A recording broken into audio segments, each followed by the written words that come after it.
Halo, selamat pagi rekan-rekan. Ketemu lagi dengan Mega Wijaya dalam ulasan hukum dan politik. Kali ini saya akan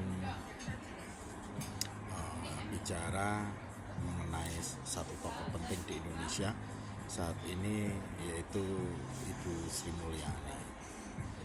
Beberapa waktu ini Ibu Sri Mulyani menyampaikan data ke masyarakat umum bahwa saat ini hutang Indonesia itu sangat tinggi dikarenakan salah satunya terindikasi digunakan untuk kegiatan kampanye oleh salah satu paslon, dan itu juga disetujui oleh pimpinan tertinggi di negara Republik Indonesia ini.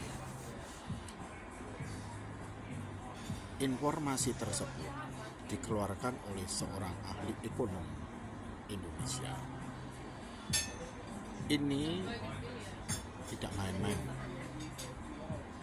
Karena apa? Sampai seorang Sri Mulyani menyampaikan informasi tersebut ke ruang publik. Dan saat ini juga ada berita bahwa Sri Mulyani akan keluar dari kabinet yang saat ini ada. Ini harus disikapi dan dipikirkan secara hati-hati dan serius. Karena yang bilang ini bukan orang biasa. Yang bilang ini adalah seorang ahli data, seorang ekonom. Bicaranya bisa dipertanggungjawabkan, dan segala aspek keilmuannya tidak perlu diragukan. Jadi ketika Ibu Sri Mulyani mengatakan bahwa Indonesia saat ini utangnya sangat banyak sekali, hati-hati, jangan sampai ke depannya semakin bertumpuk semakin bertambah. Ibu Sri Mulyani ini, ya kita tahulah, dia itu kan jantungnya Indonesia. Karena dialah yang mengerti tentang kondisi keuangan negara Republik Indonesia. Sama seperti di perusahaan-perusahaan itu, jantungnya ya di bagian akunting. Ketika akuntingnya sampai berkoar, ya berarti perusahaan itu dalam keadaan sesuatu. Sama, ini sampai Bu Sri Mulyani menyampaikan hal tersebut di depan publik, artinya apa? Indonesia dalam keadaan bahaya. Nggak main-main.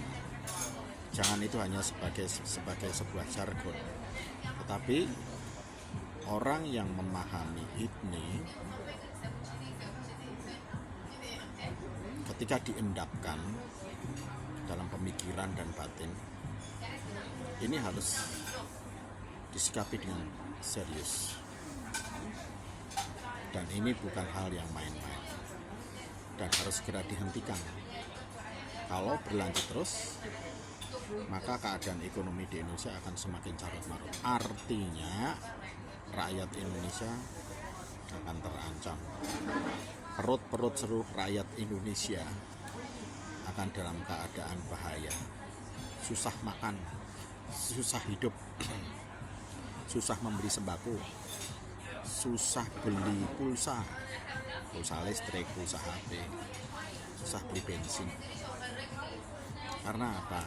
Ingat, utang artinya harus dibayar. Bayarnya dari mana? Dari pajak. Pajaknya diambil dari mana? Rakyat. Rakyatnya siapa? Ya kita-kita ini, bapak-bapak dan ibu-ibu. Jadi akan keluar uang dari dompet kita bersama untuk membayar utang yang begitu banyak. Lalu solusinya bagaimana? Solusinya harus dihentikan. Harus dihentikan.